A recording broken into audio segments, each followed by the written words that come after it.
iragile ngirame forora Deme babanunga falanebe iragile ngirame forora Imuti mirio kuimede irame kafera Imuti fefe surude irame kafera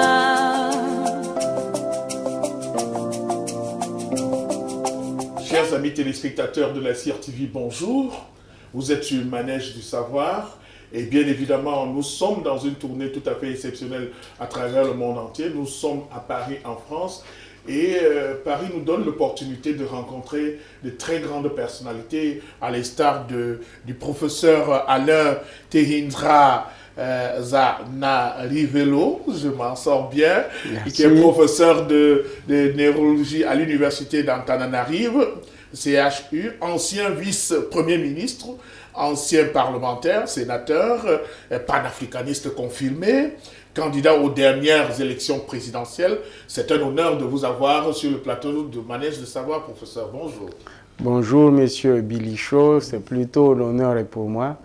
Et je vous remercie, ainsi qu'à M. Martin Ki et le CRTV de me donner l'opportunité de rencontrer nos frères du Cameroun. Merci. Est-ce que vous connaissez un peu le Cameroun, professeur? Eh bien, justement, non, et j'espère bien que vous allez m'en donner l'occasion. Oui. Professeur, nous vous recevons dans le cadre de cette émission pour qu'on parle un peu de votre pays et de vous-même. Parce que les Camerounais sont ouverts à toutes les autres sociétés africaines dans le monde entier. Et vous rencontrer nous a touché particulièrement, c'est d'autant que vous revêtez une valeur de symbole. On parle un peu partout de vous, des choses que vous faites sur le plan de la santé, sur le plan du rassemblement des populations africaines, puisque vous êtes un panafricaniste confirmé. Vous faites des séjours en Afrique australe. Et certainement, on le souhaite que vous veniez aussi en Afrique centrale pour voir un peu ce que nous faisons là-bas dans le sens du panafricanisme. Mais professeur, on va revenir à vous. Vous avez été, je vais dire, un candidat malheureux aux dernières élections présidentielles à Madagascar. Qu'est-ce qui a milité en votre défaveur pour que vous ne soyez pas président? J'aurais été ému d'être en face du président de la République de Madagascar aujourd'hui, professeur. En tout cas, je vous remercie de votre émotion. Oui.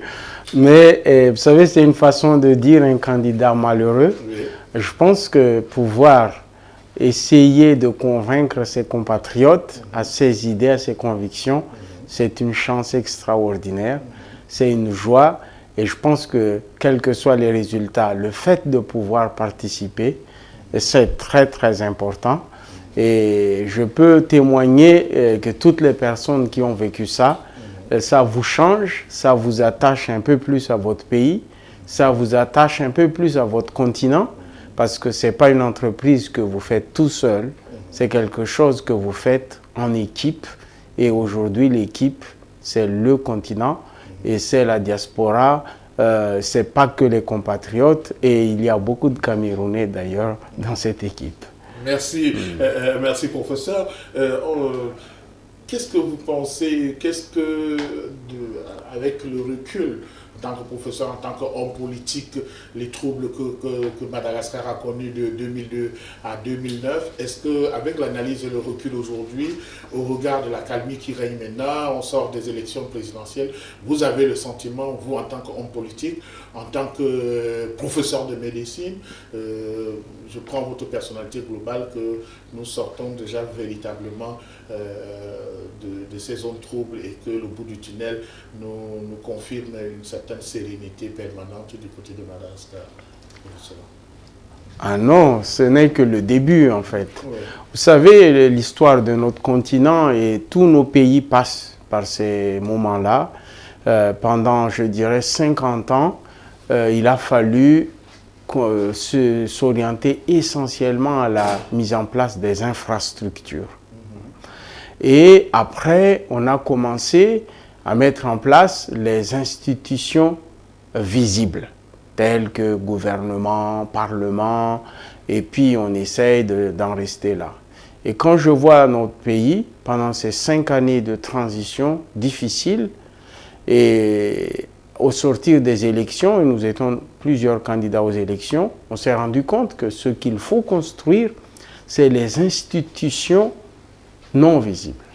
Par exemple, l'élection. hein. L'élection, comment organiser l'élection pour que ça ne débouche sur aucun trouble. Comment organiser les fonctionnements de la justice. Comment organiser le fonctionnement de la sécurité. Comment organiser le fonctionnement de la paix. Et ça, c'est le défi que nous, politiciens africains, aujourd'hui, avons à faire face. Et pendant longtemps, on se cantonnait à construire des écoles, des hôpitaux, etc. Maintenant, il faut construire ces choses-là. Parce que la population ne vit pas que d'écoles, ne vit pas que d'économie. La population, aujourd'hui, est confrontée à plein de questions.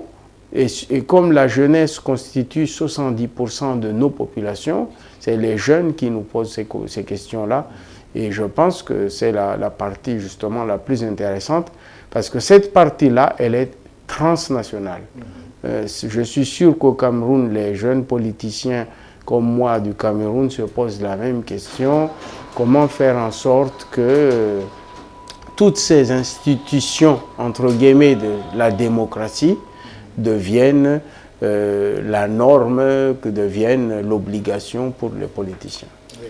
Professeur, vous militez dans quel parti politique et quelle est l'idéologie de votre parti politique? Alors, nous, on a créé un petit parti parce que ça fait 10 ans qu'on se cherche, parce qu'on fait partie de cette période, justement, de transition. On a nos aînés, on a pris la politique avec nos aînés, les premiers présidents, ceux qui ont poursuivi. Et aujourd'hui, nous sommes vraiment en train de rechercher, et ce qui est à la base de nos réflexions, c'est comment construire la nation. Moi, je ne sais pas au Cameroun, mais à Madagascar, qui fait 1600 km de long, la personne qui vient du sud, qui décède au nord, on transporte le cadavre à 1600 km. Ça veut dire que la nation n'existe pas. Chez lui, c'est au sud, hein, alors qu'on est sur le même pays. Donc on est vraiment dans ces questions de construire c'est quoi notre identité commune, c'est quoi les valeurs communes et c'est quoi les biens communs de notre pays. Est-ce que la rivière qui coule devant chez moi, est-ce que c'est à moi ou c'est à tout le monde? Est-ce que je peux en faire des questions qui sont résolues dans les grands pays, qui ne sont pas résolues? Donc nous sommes dans cette phase-là et nous sommes très nombreux dans cette recherche-là. Et si nous arrivons, nous pensons que le pays va passer à une autre étape. Ouais. Vous savez, le Cameroun n'est pas loin de Madagascar et nous avons à peu près les mêmes problèmes qui se posent. Et je voudrais vous dire que, en suivant de très près l'actualité culturelle à Madagascar, les artistes de Madagascar se sont plaints auprès du Parlement et du gouvernement qu'il n'y a pas de prise en compte du vecteur culturel dans le facteur d'unité et de développement de votre pays. Qu'est-ce que vous pensez de cette approche? Est-ce que, comme se plaignent les artistes malgaches, il est réel que la dimension culturelle devrait exister dans le plan d'action du gouvernement pour que la culture apporte également son dynamisme, sa force créatrice dans le développement de votre pays? Vous savez, ça va dans le sens de ce que je viens vous dire tout à l'heure. Nous sommes en train de nous rechercher et de donner plus d'importance à ce qui fait notre identité, nos propres valeurs. Et en ce moment, j'assiste personnellement avec beaucoup de joie sur un vent de renouveau en Afrique qui est très intéressant. Vous savez, par exemple, la crise, le virus, l'épidémie du virus Ebola. Oui. À l'époque, j'étais ministre. Quand il y avait le virus, l'épidémie d'avant, virus H1N1, j'étais ministre de la Santé. Qu'est-ce qu'on nous a imposé? On nous a imposé des médicaments qui coûtent cher, des vaccins qui n'arrivent pas. Et les médecins de Madagascar, ils m'ont dit, monsieur le ministre, on ne va pas suivre ça. On va faire du confinement, on va pister à l'aéroport tout ce qui arrive, on va les confiner chez eux pendant quelques jours, on va aller travailler, on va dépister et on va. Eh bien, c'est comme ça que chez nous, on devrait avoir 6000 morts, il y a eu 3 morts. Parce que ces mesures-là. Et quand on voit le virus Ebola, qu'est-ce qui s'est passé? En fait, les pays africains n'ont pas fermé leurs frontières, ils ont appliqué le confinement, les gens ont cherché des vaccins et les médicaments, mais finalement, ça s'est réglé entre nous. Hier, chez vous, nous on a entendu qu'il y a une réunion très importante avec le terrorisme au Cameroun qui s'installe. 11, je crois que c'est 11 chefs d'État ou de gouvernement qui se réunissent pour essayer de trouver et monter une force. Tout ça, ça va dans le sens de ce que l'Afrique est en train de se chercher, mais commence à trouver sa voie et à trouver son identité.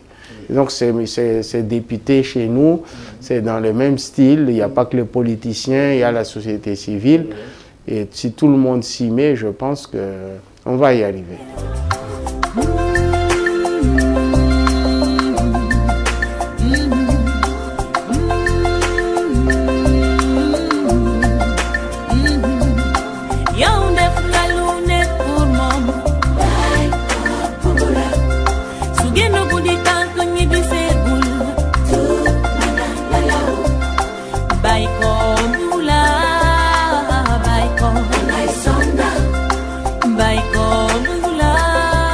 Vous venez maintenant de toucher les aspects qui sont liés à l'Afrique. Vous êtes un panafricaniste. L'Afrique est en proie à beaucoup de soubresauts islamistes ces derniers temps, et plus particulièrement au Cameroun, à l'extrême nord. Le nord du Nigeria est attaqué, le Tchad, le Niger, et le Bénin aussi commence à avoir quelques troubles. En tant qu'homme politique, en tant que panafricaniste, qu'est-ce que vous pouvez, quel est le regard que vous avez de cette situation et quelle est l'analyse que vous en faites?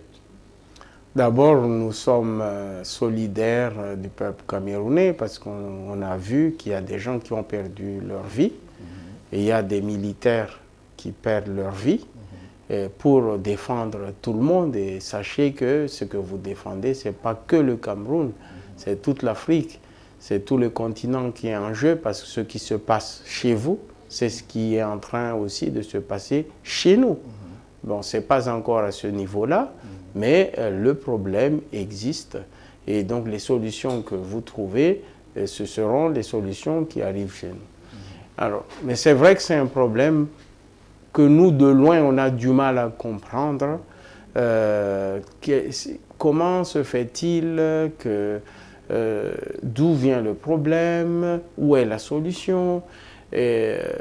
Personnellement, je préfère ne pas émettre d'hypothèses sans avoir d'éléments concrets pour étayer les analyses, mais je suis convaincu que la démarche actuelle où les États se retrouvent, les États directement concernés qui sont en première ligne, se retrouvent et essaient d'apporter des solutions communes, me semble être la démarche la plus judicieuse.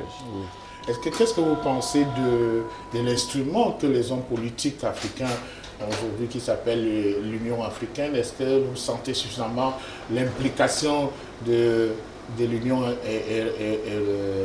africaine dans la recherche permanente des solutions aux conflits de tous ordres qu'il y a en Afrique? Vous sentez, est-ce que vous appréciez cette nouvelle approche du dialogue permanent et de la concertation sud-sud? Quelle est votre vision en tant que panafricaniste par rapport à cette institution? Non, personnellement, comme je vous dis, je vois d'un bon œil l'évolution récente. C'est vrai que tout le monde tape sur l'Union africaine. On a vu les événements au Burkina Faso qui ont beaucoup secoué. Mais ce que beaucoup d'entre nous, des fois, oublient, l'Union africaine, c'est notre propriété. Nous en sommes les bâtisseurs. Il n'y a personne, il y a vous, il y a moi pour aller construire l'Union africaine. Il n'y a pas d'autres personnes. Bien sûr, il y aura des imperfections, il y a des améliorations. Eh bien, les améliorations, ce n'est pas les autres qui vont le faire, c'est nous-mêmes. Moi, je trouve qu'en ce moment, il y a des choses qui sont en train d'être rectifiées.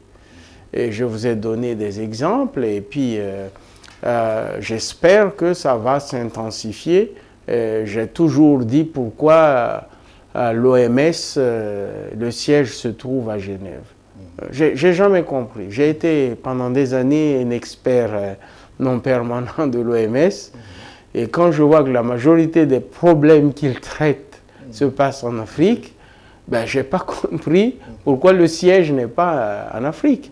Et pourquoi l'Union africaine, demain, n'a pas l'équivalent au sein de l'Union africaine, pourquoi pas?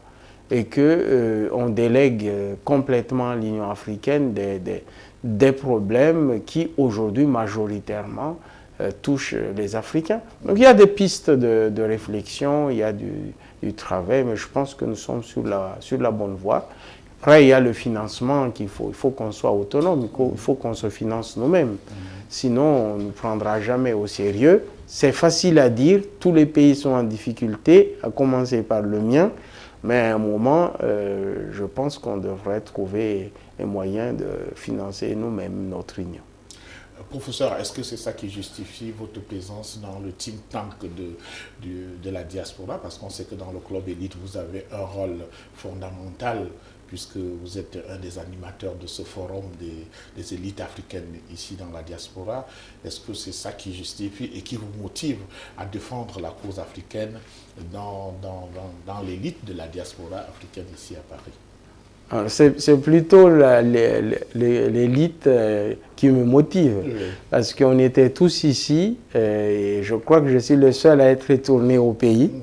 Donc les autres sont ici, et c'est vrai qu'à chaque fois qu'on vient ici, on découvre avec eux une autre réalité, une vision beaucoup plus planétaire. Au pays, on est confronté au quotidien. Et c'est plutôt eux qui me motivent. En tout cas, moi, je suis très fier de faire partie de ce groupe et de pouvoir à chaque fois échanger avec eux. Et d'ailleurs, vous rencontrer aujourd'hui, c'est grâce au groupe. Et c'est ça l'intérêt de cette initiative. Il y a beaucoup de Camerounais parmi les fondateurs. Hein. Vous devez être fiers au Cameroun. Parce que vous avez une grosse élite dans la diaspora africaine, dans tous les domaines. Professeur, au sortir de cet entretien, vous qui êtes à la fois chez vous et ici, vous parcourez le monde entier, vous êtes une élite africaine qui est assez pointue dans un domaine précis. Vous pensez que l'afro-pessimisme que certains ont voulu développer n'a pas sa raison d'être? Vous qui avez maintenant le recul et qui touchez du bois constamment les réalités africaines, vous pensez que le continent africain, c'est un continent de l'espoir, de l'espérance? Aucune raison d'être. Vous savez, je viens du pays, un des plus pauvres au monde, encore plus pauvre, loin derrière le Cameroun. Mais je vous dis, aucune raison d'autre. Il y a des choses que nous faisons, par exemple dans le domaine de la santé, je suis revenu dans le service qui m'a formé ici à Paris. Et je vois comment ils travaillent, comment nous travaillons. Eh bien, eux, ils n'ont pas progressé. Et nous, aujourd'hui, mes étudiants, ils sont tout le temps à travailler des logiciels qui sont créés à Madagascar par des ingénieurs malgaches pour les aider à travailler avec Internet, à collaborer avec le monde entier. C'est le quotidien dans mon service. Et ce n'est pas encore le quotidien dans mon service formateur. Et ça, c'est des petites choses qui changent le quotidien. Et en Afrique, on parle tellement de la misère que les gens ne prennent pas le temps d'aller regarder ce qui marche. Et moi, je suis totalement contre ça et j'invite ceux qui ne croient pas qu'ils viennent au Cameroun, voir un peu les jeunes entrepreneurs camerounais qui viennent à Madagascar, voir un peu comment nos jeunes essayent de s'attaquer à des problèmes quasiment, je dirais ici, on ne trouvera pas des solutions. Non, il n'y a pas. L'Afrique doit croire en son avenir et l'avenir, elle est radieuse. Professeur, vous êtes au courant qu'il y a beaucoup de Malgaches qui adorent le Cameroun, parce que j'en ai rencontré plein à l'IFOR. Ce sont de grands historiens, de grands géographes et ce sont des gens très bien à vivre qu'on a rencontrés également dans le cadre du Fonds des Nations Unies pour la population et le développement. Ce sont des gens bien. Vous-même, comment vous caractérisez les Malgaches et leur rapport avec les Camerounais, professeur? Vous savez, on a aussi des Camerounais et camerounaises qui aiment le malgache. On a même des beaux-frères et des belles-sœurs là qui viennent du Cameroun. Oui. Et je pense que c'est quelque chose qu'il faudrait intensifier. Vous savez, à un moment, quand il n'y avait pas de pilote malgache, ce sont des pilotes camerounais qui pilotaient l'avion Air Madagascar. Il y a beaucoup d'hommes d'affaires qui investissent, qui sont à Madagascar, qui sont des Camerounais. Il y a des étudiants, même à la faculté de médecine, moi j'ai des étudiants camerounais. Et je sais qu'il y a beaucoup de malgaches. Et je crois que les études, l'enseignement et l'art, c'est là peut-être qu'on devrait intensifier. Peut-être que vous devez vous mettre en relation avec la télévision malgache, commencer par des émissions communes, culturelles, des échanges. Mais les échanges existent déjà et c'est comme ça qu'on va construire l'Afrique de demain. Professeur, les nouveaux leaders africains, je crois que vous êtes de cette génération, vous avez une nouvelle vision qui est une vision de rassemblement, de fédéralisme, de panafricanisme. Et on voit que cette vision prospère dans tout le continent aujourd'hui. Cet espace également vous sert à passer un message à tous les panafricanistes, à tous les nouveaux leaders africains dont vous faites partie, pour que ensemble on comprenne l'importance d'être unis pour être forts. Professeur, vous avez l'espace pour parler aux Africains. La caméra est à votre disposition. En tout cas, j'espère que nous aurions bientôt un vrai espace, ça peut être virtuel dans un premier temps, et pourquoi pas formel, pour se rencontrer. Moi, je trouve que les politiciens africains ne se rencontrent qu'une fois qu'ils sont en fonction. Et en fait, quand on est en fonction, on a peu de temps. On n'a même pas le temps de discuter, on gère aussi, on est en mission pour son pays. Et j'espère qu'il y aura des politiciens de l'Afrique centrale. En tout cas, nous, on essaie de s'organiser déjà avec des amis en Afrique australe. Mais j'espère qu'on va formaliser quelque chose comme ce qu'on a fait avec le club élite ici à Paris, et qui maintenant devient une institution et à travers laquelle on va pouvoir mieux travailler ensemble et mieux échanger et pour construire la nouvelle Afrique. Président, maintenant je vous appelle président parce que vous êtes président de parti et vous avez été à la En Afrique, tout le monde est président. Alors président, vous remplirez à la prochaine élection présidentielle? Seul Dieu sait. Seul Dieu sait. C'est jamais une entreprise individuelle et c'est jamais non plus, comme les gens croient, une ambition purement individuelle. Il y a une envie et il y a un travail permanent. Et une fois qu'on l'a fait, après on réfléchit beaucoup plus avant de refaire. Merci professeur. Nous rappelons que vous êtes professeur de neurologie à l'université d'Antananarive, CHU, ancien vice-premier ministre, ancien parlementaire sénateur, panafricaniste convaincu, candidat aux dernières élections présidentielles à Madagascar. Je voudrais, au nom de toute l'équipe de production, professeur, vous dire merci et quel a été le bonheur de vous rencontrer et nous voulons vous souhaiter beaucoup de bonnes choses, bon retour chez vous et que vos idées prospèrent. Merci Monsieur Bilichio, Monsieur Martin Ki et toute ma reconnaissance à CRTV et merci à tous les Camerounais et Camerounaises. Merci.